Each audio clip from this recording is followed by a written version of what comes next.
कम से कम पैसे में आप मैक्सिमम इंफॉर्मेशन जुटाने की कोशिश करते हैं।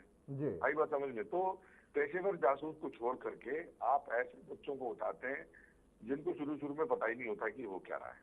तो इसीलिए मैं हमेशा ये सभी को ये नसीहत है, पेशेवर जासूसों का काम ही जासूसी करना है, और वो तो सर पे कफन बांध के तो चलते हैं कि अगर मैं कभी गया हूँ किसी भी देश में रहा हूँ, अगर मैं मुझे वो बता रहा हूँ कि अगर मगर मैं बात कर रहा हूँ, तो मुझे मालूम है कि मैं अगर उस तरफ गया हूँ तो कभी लौटूंगा नहीं, ऐसा चांस नहीं है।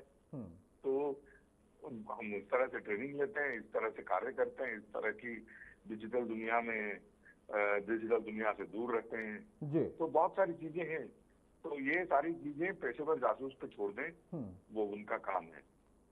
आप उन जासूस बनने की कोशिश ना करें, क्योंकि जिस दिन आपने पहला इंफॉर्मेशन दिया है उस दिन आपके ऊपर स्पॉट लग चुका है।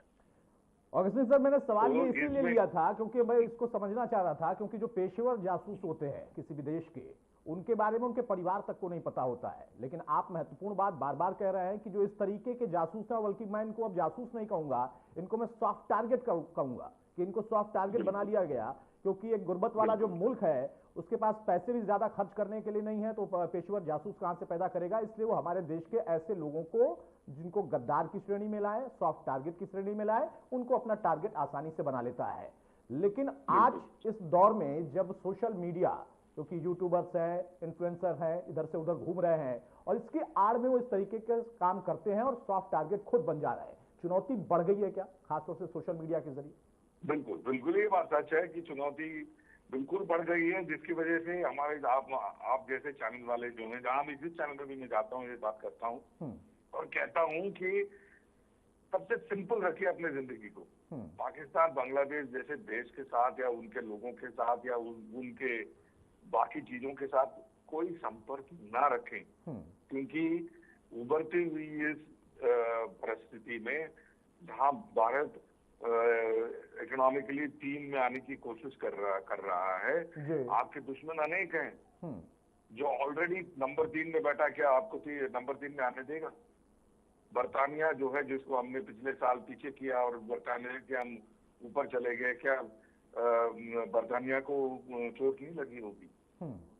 आप समझिए इस बात को। तो मैं ये कहता हूँ हर एक आप 150 करोड़ के 125 करोड़ या 150 करोड़ के जो नागरिक में अगर एक भारतीय हैं दिल से और वैसे, तो आपका कंट्रीब्यूशन आपको समझना होगा आज के दौर में बहुत महत्वपूर्ण है। आप बहुत गरीब इंसान हो सकते हैं, आप सफाई कर्मचारी हो सकते हैं, या कुछ भी छोटा सा काम पियोन हो सकते हैं, या फिर बड़ा अफसर हो सकते हैं। आप सबका अगर मैं कहूँ महत्वपूर्ण था देश में तो समान है, क्योंकि आपका इस्तेमाल जो है किस तरह से किया जा सकता है वो आपको इल्म ही नहीं है। अगर आपको कोई सीख लेना है तो ज्योति मल्होत्रा की जिंदगी से लीजिए।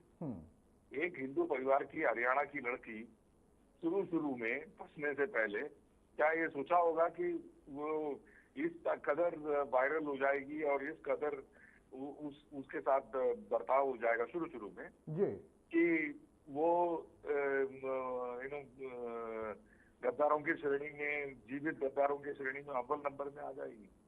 शुरू में हो सकता है उसको इस बारे में या इसके बारे में इल्म नहीं रहा हो, आगे जाकर के जरूर पता लग गया होगा, क्योंकि जिस तरह की चीजें उसने पास ऑन करी हैं, आगे जाकर के उसको जरूर पता लग गया होगा कि ये कोई देश के खिलाफ काम हो रहा है, उसका एक हिस्सा है ये, या प्यार और पैसा, ये 2 चीजों में फंसने का चांसेस है।